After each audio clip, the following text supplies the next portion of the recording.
tara na. Tara, pili tayo sa ito.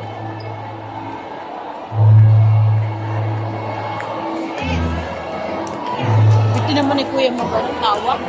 Ay, si Kuya, na yung moving up niya, guys.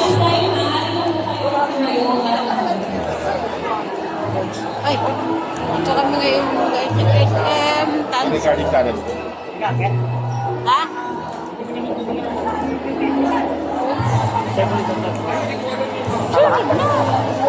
Tingin na tayo na. Okay. Tingin mo tayo. Tingin lang daw siya guys ng cellphone.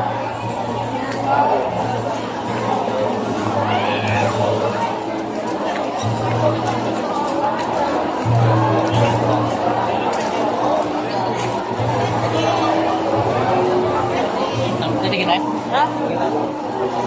Tingin ko yun, ano? Tingin ko po to.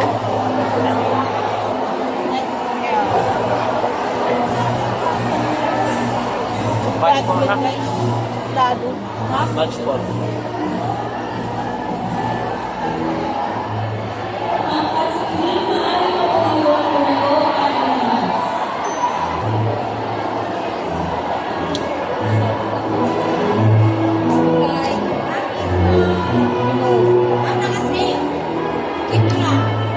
Pakita ko lang ma'am, yung mga nakasi.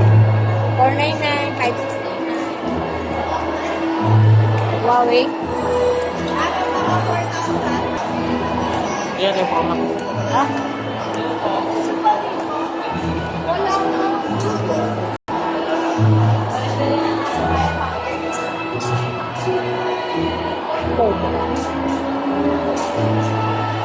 Dito ka ba nagtingin?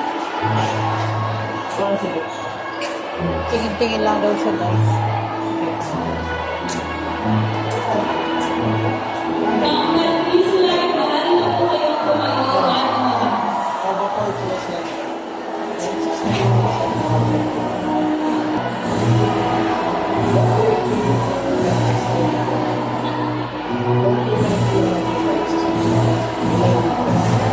Pagdating sa specs sir, naka-AMOLED display, cell frame, mas naka-mediatek period nila, 6,000 mAh batteries.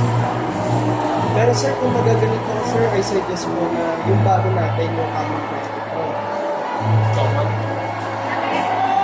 Mas nakakamura ko din sir, 8,800 lang, 256 GB storage, naka 120 Hz pa.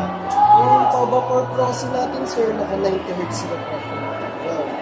Tapos, naka 128 gig lang yung 9,600 mAh. So dito sir, naka 256 gig with 16 gig RAM. Same lang sila na chipset na ginamit. Tapos ang maganda pa dito sir, AMOLED yung ano niya, pinaka-LCD.